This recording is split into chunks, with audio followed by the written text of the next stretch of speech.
Holidays, birthdays, and other occasions sometimes leave us with lots of candy hanging around the house.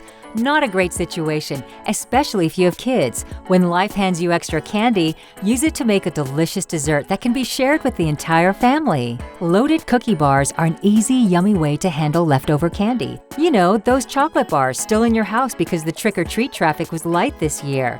The ones that are calling your name each time you pass the bowl. Think of them as ingredients and you'll have no end to the recipes you can sweeten up.